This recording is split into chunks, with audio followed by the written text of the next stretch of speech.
what you don't do is put a drawbridge up and start your own culture within the culture of the country you go to at the expense of that nation's culture. I mean, at its purest... That's not true! Well, that is true. Okay, if what you just described is the case, then the Italians, the Jewish, the Polish, every group that came to the United States did exactly what you just said. They had own communities, own culture. So, do you understand the history of America? In today's video, Roland Martin unleashes on Jillian Michaels on Piers Morgan Uncensored. What starts as a wide-ranging panel discussion quickly turns tense when the conversation shifts to extremism, political rhetoric, and global violence. Jillian Michaels pushes controversial framing, but Roland Martin steps in with sharp facts, moral clarity, and zero patience for misleading narratives. As the exchange intensifies, the pressure builds and Jillian Michaels finds herself on the defensive as Roland Martin takes control of the moment live on air. So let's dive in and watch how Roland Martin shuts down Jillian Michaels on Piers Morgan Uncensored. How do you address the percentage of radical Islam that wants to destroy the West? Let me bring in Roland. Just tell me how to address that, Roland. Let me bring in Roland. Piers, you don't have an answer, do you? Piers, Jillian, I've had to sit here and listen to y'all go back and forth. Can I please make this point? Please, Thank you. Absolutely. Piers, yes. Last week I was in Montgomery, Alabama for the 7th anniversary of the Montgomery bus boycott.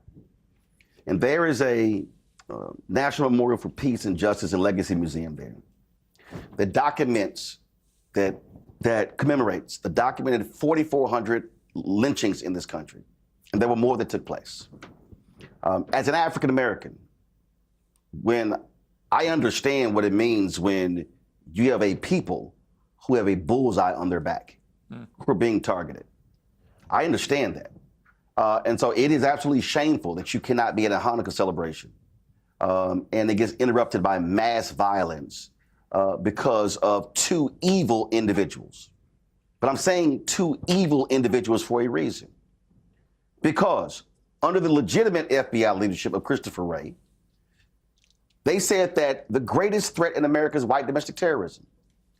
So when I listen to people like Senator Tommy Tuberville talk about getting rid of all Muslims in this country. As an African American, I then say, what about white Christians? Because when we look at violence in this country, mass shootings in this country, who typically commits them? And so I think anybody has to be very careful to not go down this path of, oh my God, all of them, when I, as an African American, who's also, Jillian, please allow me to finish. When I, as an African American, who's also a Christian, can literally look at the history of white Christians committing violence. And so what we cannot do is say, oh, it is the religion that's driving it, as opposed to it is these evil individuals. Piers, you properly talked about guns and how Australia, after that mass shooting, you said in the 90s, how they targeted. But the fact that they were successful should be a lesson to America. How about you also try that to deal with mass shootings in this country? And so it is wrong for us to go down this path of condemning an entire religion, condemning an entire group of people, whether they are Muslim, whether they are Jewish, whether they are Christian. What we have to recognize is there are evil people in this world, and our job is to root out evil and then how they impact people. But it's crazy to attack an entire religion and target all those people. I agree with that. And look, Emily made the same point earlier because we were talking about it. Senator Tommy Tuberville. What stands out is how Roland Martin is grounded in reality, while Jillian Michaels keeps drifting toward broad blame instead of evidence. The data simply doesn't support the idea that entire religious groups are the primary threat. According to the FBI and the Department of Homeland Security, the most persistent and lethal domestic terror threat in the United States over the last decade has come from white supremacist and far-right extremist violence, not Muslims, not immigrants, and not religious minorities. That assessment didn't come from activists or cable news panels. It came directly from law enforcement agencies tasked with tracking terrorism. It's also important to separate global conflicts from domestic realities. Violent extremism abroad doesn't automatically translate to collective guilt at home. In fact, Muslim Americans are statistically less likely to commit violent crime than the general population, and they are more likely to be victims of hate crimes than perpetrators. Lumping millions of people together based on the actions of a few doesn't make anyone safer. It just fuels fear and radicalization. Roland's point about historical violence matters too. America has a long, well-documented history of violence carried out by people acting under the banner of Christianity, nationalism, or racial supremacy. Acknowledging that history isn't anti-Christian or anti-white, it's honest. Ignoring it creates a false moral hierarchy where some violence is treated as isolated, while other violence is treated as inherent. And when gun violence enters the conversation, comparisons to countries like Australia are unavoidable. After mass shootings, Australia changed its laws and gun deaths dropped dramatically. The US chose not to, and the results speak for themselves. What Roland Martin brings to the table is perspective backed by facts. What Jillian Michaels brings is fear-based generalization. And history shows that approach only makes things worse. So say you come from the Middle East and you come to live in America, live in London, live in Sydney, whatever. The word assimilate means that you do your best to be part of the new culture you're joining. What you don't do is put a drawbridge up and start your own culture within the culture of the country you go to at the expense of that nation's culture. I mean, at its purest... That's not true! Well, that is true. Okay, if what you just described is the case, then the Italians, the Jewish, the Polish, every group that came to the United States did exactly what you just said. They had own communities, own culture. So, do you understand the history of America? Yes. And I also understand that in the and what you described. Well, I don't remember the Italians in America setting up their own rival court system, for example, unless I missed it. Muslims haven't either. Did they? Yeah, no. Because in the UK, we now have nearly 100 Sharia courts have been set up. Okay. Yeah. So I don't remember that happening with any of the Poles or the Italians in the United States. That's what I'm talking about, Cenk. Okay. All right. So what I can't stand is the double standards. So if, for example, Jillian said, what if 10% Muslims are violent? Okay. If you said that about Jewish people and you said, look, I'm not worried about most Jews, but, if 10% of Jews are treacherous and serve Israel first and betray their country. Hold on. No, Jillian. Now you let me talk. Gaza? Okay? No, you let me talk. No. Okay. So now, if you said 10% of Jews are the real problem, everyone would be outraged, and rightfully so. That's not the right thing to say.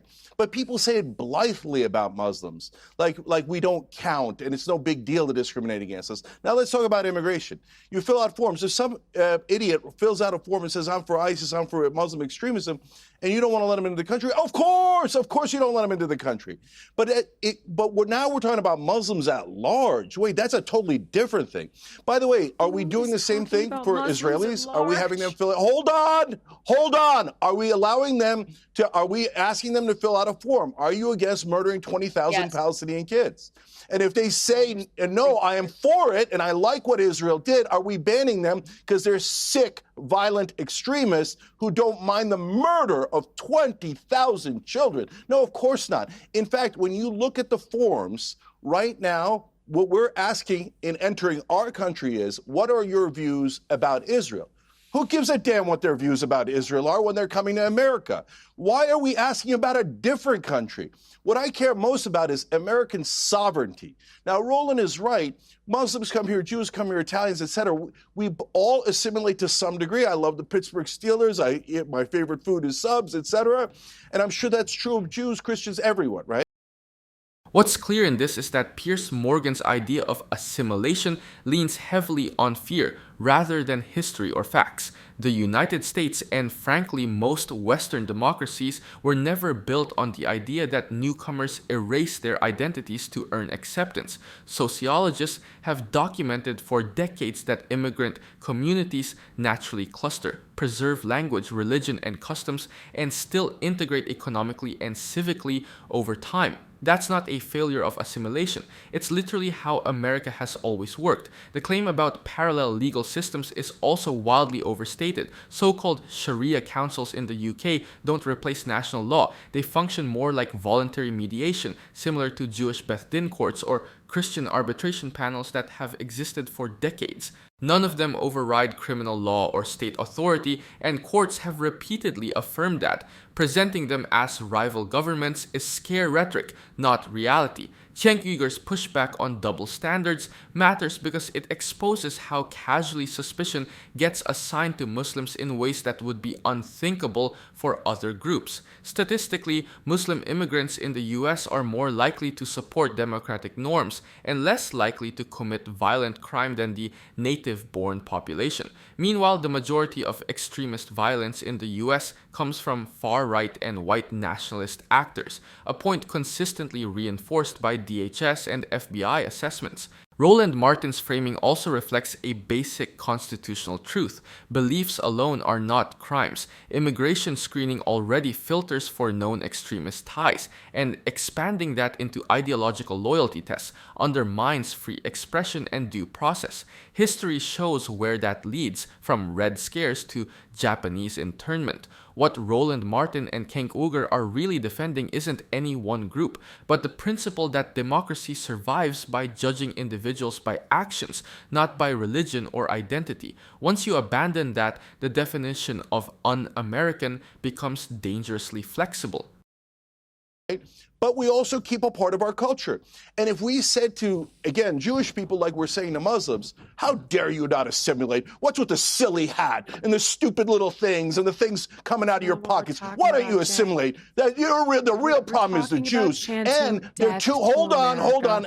And they're too loyal to Israel. And that's the real problem. They will not assimilate. All they care about is Israel. Everyone would say you're an unacceptable anti-Semite and you should be canceled forever. Listen, I've got to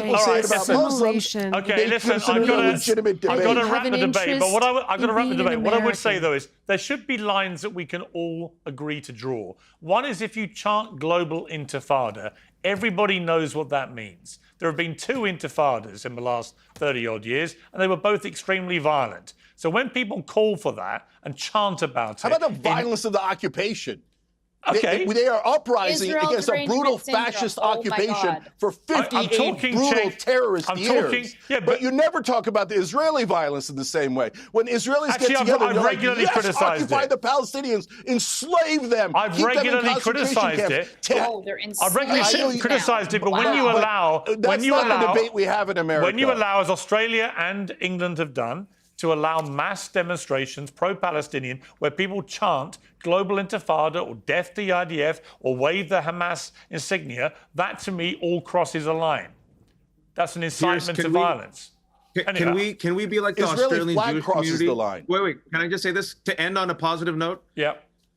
Like the Australian Jewish community, when they were given the opportunity to dehumanize Muslims and Palestinians, did you see what they did? They said, we're not going to do that. We're only going to blame the 2 shooters. And we're in this together. Yeah. Be like that, folks. Don't be like Jillian and Emily and try to go against Muslims and immigrants and all this nonsense, divide and conquer. We're all in this together. Immigrants all rise to the table, and this is how based in fact. The fact that you have to straw man arguments and put words in people's mouths shows that you have no has been blaming other religions. You call me a white nationalist. You have no idea what you're talking about. I must say, Wajahat, I've heard of some curious ways of ending on a positive note. That was not one of them. But no, that's an I've got to leave it there. I've got to leave it. It's hard to think of a less positive note you left it on than hammering 2 of your co-panelists, but we'll leave it there. I actually think what they said in Australia was a good thing, and we should all strive to be unifying forces and not polarizing forces. We started this with Donald Trump's comments on Rob Reiner. How nice it would have been if Donald Trump had come out and and paid tribute to Rob Reimer, the filmmaker, because I bet he's loved his films, rather than trashing him on a human level, which I just thought. What this really exposes is how selectively the idea of lines gets enforced. Cenk Uygur is pushing against a double standard that shows up over and over in Western political discourse. Speech from marginalized or angry groups is immediately treated as an existential threat, while state violence or long-term oppression gets framed as complicated, regrettable, or simply unavoidable. That imbalance matters because international law is very clear that prolonged military occupation, collective punishment, and mass civilian harm are themselves forms of violence, not just reactions to it. When protests get labeled as inherently dangerous, context disappears. The majority of pro-Palestinian demonstrations in the US, UK, and Australia have been peaceful, even according to police data.